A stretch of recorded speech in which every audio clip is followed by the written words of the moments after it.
खाते हैं। मोतिहारी के भोपतपुर थाना इलाके में पुलिस ने बड़ी कार्रवाई करते हुए जाली नोट के बड़े सौदागर सुलेमान अंसारी और इम्तियाज को गिरफ्तार किया है। उसके पास से करीब 1 करोड़ रुपए के जाली नोट, 25 लाख के टॉय नोट के साथ 13 लाख कैश, 38 सोने की बिस्किट के साथ गाड़ी बरामद की है। पुलिस को जानकारी मिली थी कि भोपतपुर थाना इलाके में नकली नोट का बड़ा कारोबार चल रहा है और दूसरे देश की फेक करेंसी की खेप मंगाई गई।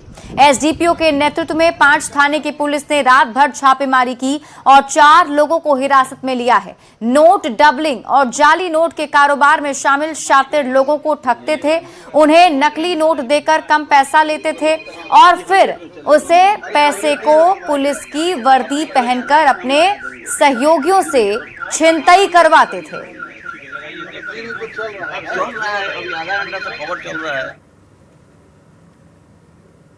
ये लोग एक के बदले 3 नोट डबलिंग करते हैं। पहले भोले भाले लोगों को बहलाकर बुलाते हैं और 1 रुपया के बदले 3 रुपया नकली नोट देते हैं। ये लोग बोलते हैं कि ये नकली नोट है, मार्केट में चल जाएगा, लेकिन ये होता है असली नोट।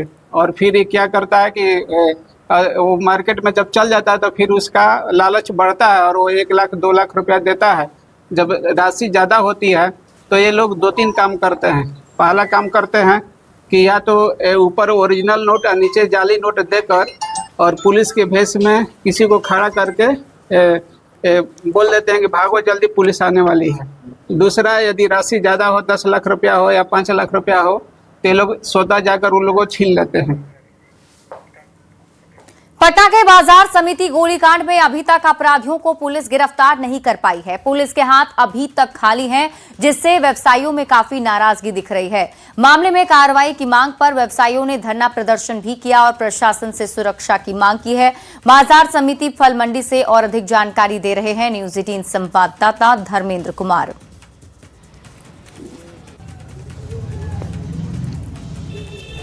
बाजार समिति में कल हुए गोलीकांड और स्टाफ के घायल होने के बाद पुलिस की तफ्तीश अभी तक जारी है।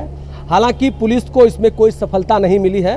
कल बाजार समिति के इसी जगह पर व्यवसायी को गोली मारने की कोशिश की गई थी। हालांकि जो व्यवसायी थे राजकुमार प्रजापति, उन्हें तो गोली नहीं लगी, लेकिन जो उनके स्टाफ थे गुड्डू, उनको गोली लग गई। ये जगह है जहां पर की गोली कल चलाई गई थी अपराधियों के द्वारा। और सबसे बड़ी बात है कि यहां से थाना महज 200 मीटर की दूरी पर है, लेकिन अभी तक जो पुलिस की तफ्तीश है वो पूरी तरह से अधूरी है, क्योंकि पुलिस के द्वारा किसी को गिरफ्तार नहीं किया गया है।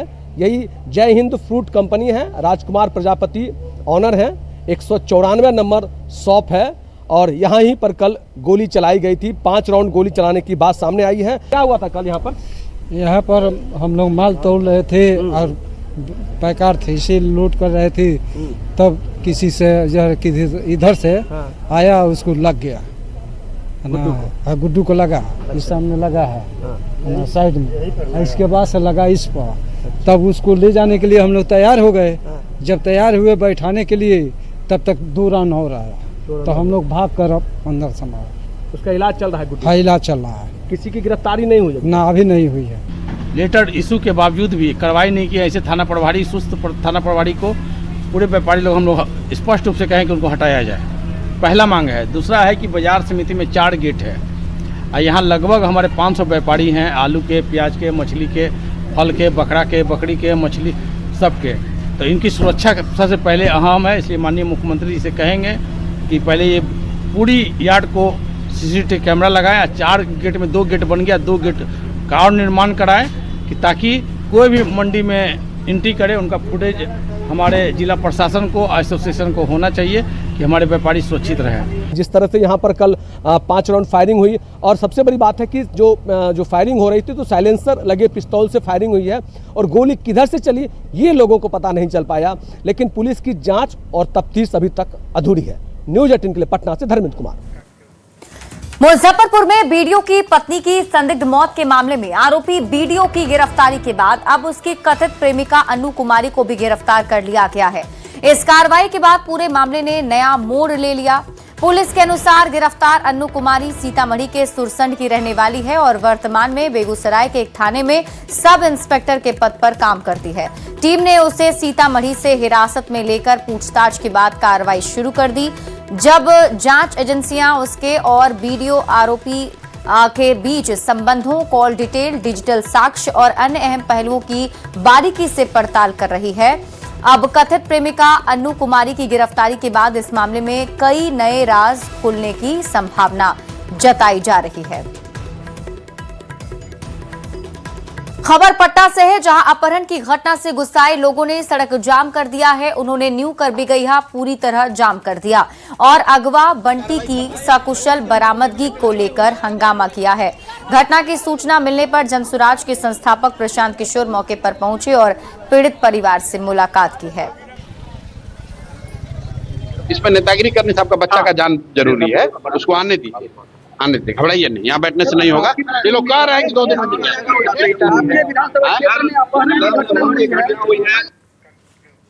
आरा से आपको बड़ी खबर बताते हैं। चोरी के आरोप में युवक की पीट कर हत्या कर दी गई। इंग्लिशपुर गांव की घटना से इलाके में सनसनी फैली हुई है। रोहतास का रहने वाला था मृतक अखिलेश कुमार। पुणे से 8 से 10 दिन पहले लौटा था अपने घर। सूचना पर पहुंची है पुलिस, शव को कब्जे में ले लिया है। परिजनों ने निष्पक्ष जांच की मांग की है और दोषियों पर कड़ी कार्रवाई की मांग की है। पुलिस अभी सभी पहलुओं की जांच में जुटी हुई है।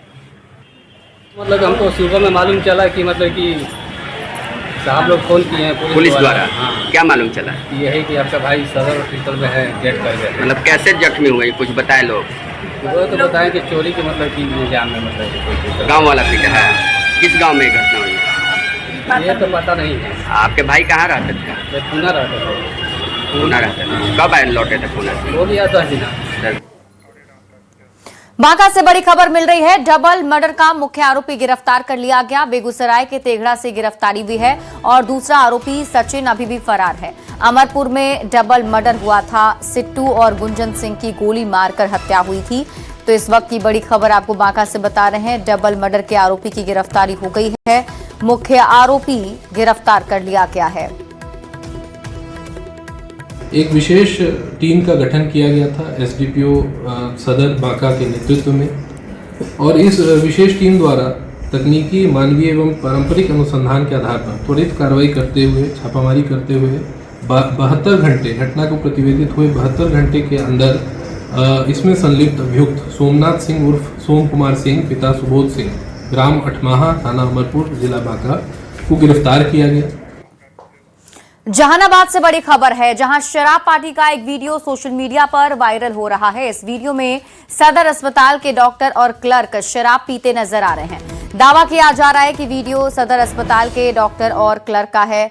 इस वीडियो के सामने आने के बाद शराबबंदी कानून के पालन को लेकर सवाल उठने लगे हैं। डॉक्टर और कर्मचारी पर लगे आरोप के बाद डीएम ने सिविल सर्जन को जांच के आदेश दिए। अब जांच टीम का गठन किया गया है। वायरल वीडियो में डॉक्टर एके नंदा और कुछ कर्मियों के शराब पार्टी में शामिल होने की बात कही जा रही है। हालांकि न्यूज 18 इस वीडियो की पुष्टि नहीं करता है। एवं न्यूज चैनल में प्रसारित हो रहे वीडियो जो मेरे संज्ञान में आए हैं, वीडियो क्लिप में दिख रहे हैं पदाधिकारी एवं कर्मचारी, जिनको लेकर कार्यकारी अधीक्षक सदर अस्पताल जहानाबाद को आदेश दिया गया है कि उन सभी से 12 घंटा के अंदर में स्पष्टीकरण पूछते हुए उसका जवाब जो कि अध्यक्ष समर्पित करें, ताकि अविलंब जो कि इस पर अग्रतर कार्रवाई की जा सके। कांग्रेस सांसद राहुल गांधी का 15 जुलाई को प्रस्तावित पटना दौरा फिलहाल रद्द कर दिया गया है। कांग्रेस ने इसके पीछे बांकीपुर विधानसभा उपचुनाव के चलते लागू आदर्श आचार संहिता को वजह बताया। पार्टी के नेताओं का दावा है कि चुनावी नियमों को ध्यान में रखते हुए कार्यक्रम को फिलहाल रद्द करने का फैसला लिया गया है। हालांकि राजनीतिक गलियारों में कार्यक्रम रद्द होने को लेकर अलग अलग चर्चाएं तेज है। सूत्रों के मुताबिक छात्र सम्मेलन की तैयारी को लेकर पार्टी संगठन तय लक्ष्य हासिल नहीं कर सका।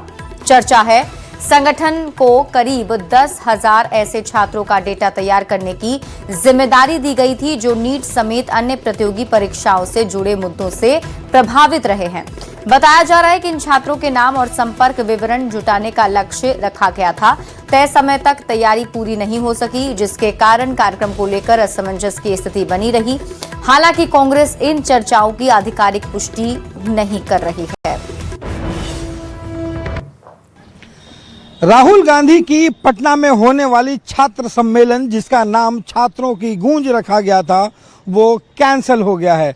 जी हां, और पटना में जिस तरीके से पूरे देश भर में नीट की परीक्षा रद्द हुई और छात्रों को लेकर के लगातार एक आंदोलन राहुल गांधी ने छेड़ा है, कोटा से ये कार्यक्रम शुरू हुआ और बताया गया कि पटना में ये कार्यक्रम होना है, उसे रद्द कर दिया गया है। जो जानकारियां मिल रही हैं, इसे रद्द करने का कारण वो और चौंकाने वाला है। आपको बताते हैं कि ये कार्यक्रम पहले 11 जुलाई को पटना में होना था, बाद में इस तारीख को बढ़ाया गया और बताया गया कि 15 जुलाई को ये कार्यक्रम पटना में होगा। लेकिन और साथ साथ जो है मुसल्लापुर, जो यहाँ पे कोचिंग संस्थानों का हब है, वहाँ पे वो पैदल यात्रा भी करेंगे। लेकिन अब जो है अचानक से ये खबर निकल कर आ रही है कि राहुल गांधी की जो पूरी यात्रा है, पटना की जो सम्मेलन है, छात्र सम्मेलन, उसे रद्द कर दिया गया है। ये है सदाकत आश्रम, जहाँ पे कांग्रेस का मुख्यालय, और यहाँ पे तमाम लोगों को एक बड़ी जिम्मेदारी दी गई थी। इसके अंदर की जो कहानी है, जो निकल करके सामने आ रही है, उसके मुताबिक जो इस यात्रा को लीड करने वाली टीम है, राहुल गांधी की जो टीम है, उसके द्वारा एक जिम्मेदारी सौंपी गई थी कांग्रेस को कि वैसे 10,000 छात्र जो नीट के साथ साथ बिहार में तमाम परीक्षाओं से प्रभावित हुए हैं, उन परीक्षार्थियों का जो फ़ोन नंबर है, उनका जो डिटेल्स है, वो ले करके और राहुल गांधी को, टीम को जो है वो देना था, ताकि राहुल गांधी किसी भी छात्र से अगर बात कर सके, उसकी टीम बात करना चाहे तो सीधा छात्रों से बात हो सके। ये पूरी जिम्मेदारी टीम जो है, युवा कांग्रेस हो, यहाँ पे कांग्रेस के तमाम जो लोग हैं, उन्हें दिया गया था, कन्हैया कुमार हो। लेकिन ये जिम्मेदारी जो है वो पूरी नहीं हो पाई और पूरा का पूरा जो डाटा जो तैयार करना था, वो डाटा कांग्रेस के द्वारा तैयार ही नहीं किया गया। और ये एक बड़ा कारण माना जा रहा है कि यहाँ पे जो राहुल गांधी की जो यात्रा है, उसे कैंसिल करने की, कि ताकि राहुल गांधी की यहाँ पे होने वाला छात्र सम्मेलन जो है वो सवालिया निशान नहीं खड़ा हो। हालांकि कांग्रेस की तरफ से ये कहा जा रहा है कि बांकीपुर विधानसभा का जो उपचुनाव हो रहा है, इस उपचुनाव में आचार संहिता लगी है। इस आचार संहिता के कारण जो है ये सम्मेलन जो है, चूँकि पॉलिटिकल सम्मेलन नहीं है, इसलिए नहीं किया जा सकता। इसके लिए जो है रैली का परमिशन लेना होगा। लेकिन ये बातें कही जा रही हैं, लेकिन हकीकत ये है, अंदर की खबर ये है कि जो जिम्मेदारियां दी गई थी 10,000 छात्रों के नाम और उसके जो फ़ोन नंबर्स लाने का, वो कांग्रेस ने पूरा ही नहीं किया। और राहुल गांधी की जो यात्रा है, यहाँ का छात्रों के गूंज का जो सम्मेलन है, उसे रद्द करना पड़ रहा है। कैमरा पर्सन मनीष जुनेजा के साथ रवि एस नारायण, न्यूज़ 18 पटना। देखिए, छात्रों की गूंज कार्यक्रम के रिगार्डिंग राहुल जी को पटना आना था और छात्रों को संबोधित करना था। लेकिन चूंकि पटना में चुनाव की घोषणा हो गई और यहाँ मॉडल कोड ऑफ कंडक्ट लागू हो गया, लिहाजा प्रशासनिक व्यवस्था के मद्देनजर सहयोगात्मक रुख अपनाते हुए राहुल जी ने अपना कार्यक्रम कुछ दिनों के लिए स्थगित कर दिया है। आगे जैसे ही कार्यक्रम की घोषणा होगी, वैसे ही जो है वो सबको सूचना दी जाएगी। अब राहुल गांधी की यात्रा टलने पर बीजेपी प्रवक्ता नीरज कुमार ने तंज कसा है। उन्होंने आरोप लगाया कि कांग्रेस लोकतंत्र की नहीं, टूर की राजनीति करती है और 10,000 युवा का डेटाबेस तैयार करने में विफल रहने पर ही राहुल गांधी की यात्रा टाल दी गई है। कांग्रेस जो लोकतंत्र की नहीं, टूरिज्म की राजनीति करती है। राहुल गांधी हमेशा टूर पे ही रहते हैं। यात्रा का बनाए थे, अब बहाना बना रहे हैं। दरअसल यात्रा कैंसिल होने का कारण यह है कि उन्होंने प्रदेश कांग्रेस की इकाई से कहा था कि 10,000 युवाओं का नाम, फोन नंबर, डाटाबेस बना के देने के लिए, और कांग्रेस बिहार में इतनी कमजोर हो चुकी है कि 10,000 युवाओं का डाटाबेस भी बना नहीं चुकी। मजबूरन राहुल गांधी को अपनी यात्रा कैंसिल करनी पड़ी और ये आचार संहिता का तो बहाना मात्र है। दरअसल वो इतनी बड़ी भीड़ जुटा ही नहीं सकते थे, इतनी युवाओं पर डाटाबेस उनसे तैयार हुआ ही नहीं। कांग्रेस पार्टी धीरे धीरे समाप्ति की ओर जा रही है। राहुल गांधी में नेतृत्व देने की क्षमता ही नहीं। वो बात करते हैं, बड़ी बड़ी बातें करते हैं, लेकिन नेतृत्व करने की क्षमता नहीं। उनके नेतृत्व में पार्टी लगातार विलीन होती जा रही है।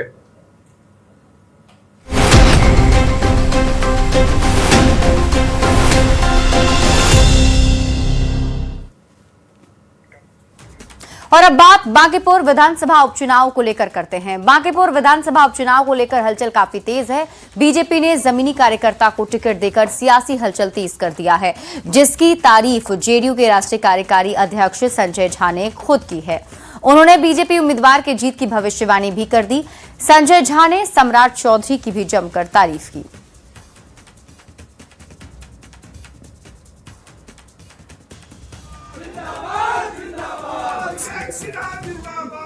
7 साल के बाद आया हो तो शायद पटना पहचान में न आए। इतना पटना का चेंज, इतना बड़ा चेंज ये एनडीए सरकार ने किया, तो निश्चित रूप से जो वहाँ के वोटर है बहुत बड़े मार्जिन से एनडीए चुनाव जीतेगा। सर ये इस सम्राट चौधरी की सरकार के 100 दिन पूरे होने वाले, अभी पीएम के भी आने की चर्चा, 100 दिन के सरकार को कैसे देखते हैं? कितना बहुत जबरदस्त, क्योंकि जितना उन्होंने चीजों को सिंप्लीफाई किया है, खास करके इन्वेस्टमेंट को लेकर के, कि यहाँ एक बड़ा चैलेंज इस स्टेट के लिए था। और आज भी मुझे एडमिट करने में कोई दिक्कत नहीं है कि एक परसेप्शन जो है लॉ एंड ऑर्डर का, कहीं न कहीं बैकग्राउंड में 1% आप कहीं भी जाइए देश में, तो उस चीज को कंट्रोल कर रखना नीतीश जी की और सम्राट चौधरी जी के लिए भी एक बड़ी जवाबदेही as a chief minister, as a NDA leader है। तो बांकीपुर से बीजेपी उम्मीदवार बनाए जाने पर अभिषेक सिन्हा ने भी खुशी जताई है। उन्होंने कहा कि पार्टी हमेशा अपने कार्यकर्ताओं का सम्मान करती है। पार्टी की ओर से उन पर भरोसा जताए जाने पर प्रधानमंत्री और सीएम को धन्यवाद दिया। साथ ही कहा कि इस फैसले से कार्यकर्ताओं में उत्साह है और उन्हें अपनी जीत का पूरा भरोसा भी है। वहीं मंत्री दिलीप जायसवाल ने भी बीजेपी की जीत का दावा किया है। बीजेपी ने अभिषेक सिन्हा को बांकीपुर से कैंडिडेट बनाया है और कितने खुश नजर आ रहे हैं? भारतीय जनता पार्टी का मैं 26 वर्षों का कार्यकर्ता हूं, लगातार क्षेत्र और जनता के बीच में काम किया हूं और माननीय, इसलिए हम लोगों को कहीं दिक्कत नहीं है, खुशी का महसूस हो। एक कार्यकर्ता, भारतीय जनता पार्टी ऐसी पार्टी जो कार्यकर्ता के बारे में सोचती है। विश्वास था कि कैंडिडेट बनेंगे आप? वही तो बोले, भारतीय जनता पार्टी ऐसी पार्टी जो कार्यकर्ता पर सोचती है। हाँ। इसलिए भाजपा में कार्यकर्ता को निराश नहीं होना चाहिए अगर भारतीय जनता पार्टी में। हाँ, एकदम कार्यकर्ता निरंतर कार्य हम लोग करते रहते, 365 दिन लोग काम करते रहते। विश्वास है एकदम विश्वास है। जिस तरीके से त्रिकोणीय लड़ाई प्रशांत किशोर भी चुनावी मैदान में है, कोई एकदम ऊपर वाले की कृपा रहेगा तो अच्छा रहेगा। बांकीपुर विधानसभा जो है, भारतीय जनता पार्टी लगातार वहां के जनता की सेवा कर रही है और वहां के बांकीपुर के जनता का मिजाज है।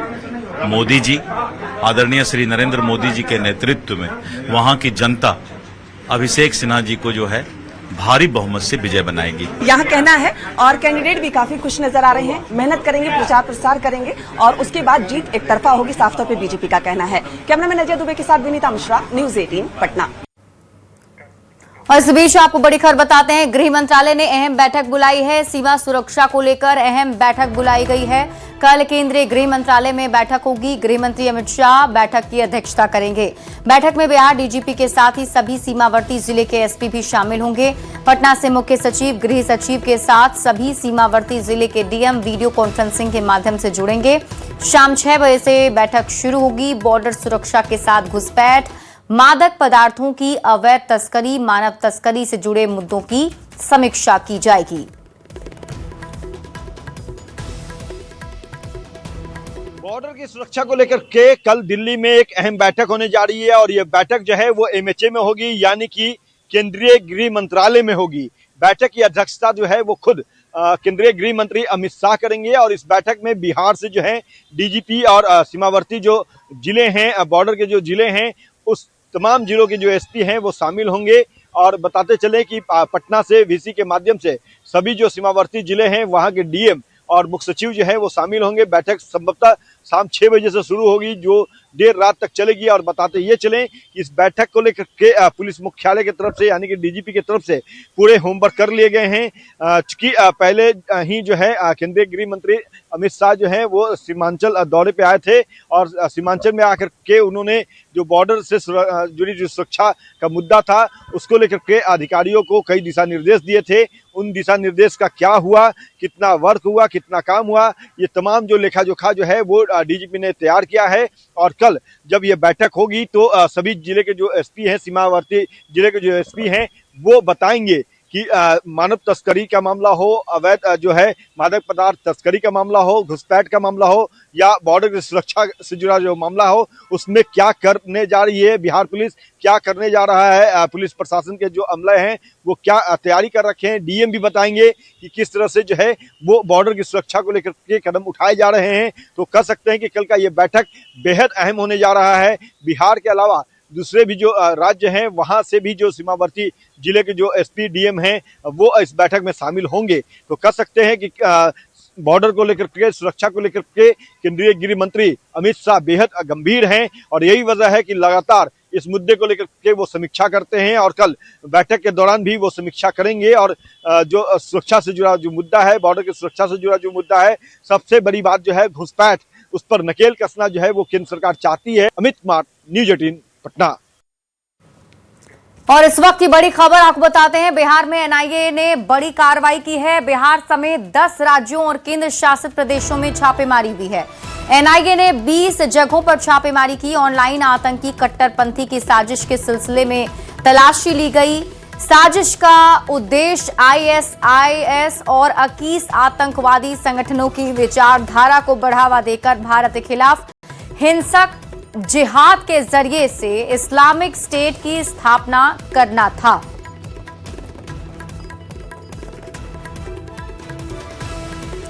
बिहार के शिक्षा मंत्री मिथिलेश तिवारी ने शिक्षकों के ट्रांसफर पोस्टिंग को लेकर बड़ा बयान दिया है। गोपालगंज पहुंचे शिक्षा मंत्री ने कहा कि 10 जुलाई तक शिक्षकों के ट्रांसफर पोस्टिंग की भी प्रक्रिया पूरी कर ली जाएगी। पोर्टल को 1 से 2 दिन में दुरुस्त कर लिया जाएगा। इसके बाद आवेदन की प्रक्रिया शुरू होगी। उन्होंने कहा कि स्कूल में रिक्तियां 80% आ चुकी है, बाकी प्रक्रियाधीन है। 2 दिनों में शिक्षकों के ट्रांसफर के आवेदन का पूरा शेड्यूल जारी कर दिया जाएगा। 2 दिनों में उसका पूरा शेड्यूल आ जाएगा कि कब आवेदन देने हैं और स्टैंडर्डाइजेशन का काम अब अंतिम दौर में है।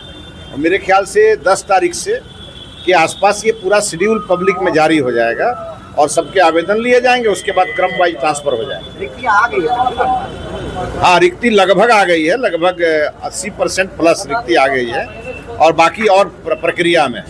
और हमको लगता है 10 तारीख तक सारा प्रक्रिया पूरा हो जाएगा। और इस बीच रुक कर लेते हैं बड़ी खबर की ओर। आरा से इस वक्त की बड़ी खबर आपको बताते हैं। भरत तिवारी एनकाउंटर मामला, न्यायिक जांच आयोग का खुला कार्यालय। भरत तिवारी एनकाउंटर की जांच मौके पर पटना के प्रमंडल आयुक्त डीआईजी शाहाबाद, जिलाधिकारी भोजपुर मौजूद हैं। न्यायिक जांच आयोग के अध्यक्ष विनोद कुमार सिन्हा भी मौजूद रहे। तो आरा से आपको इस वक्त की बड़ी खबर बता रहे हैं।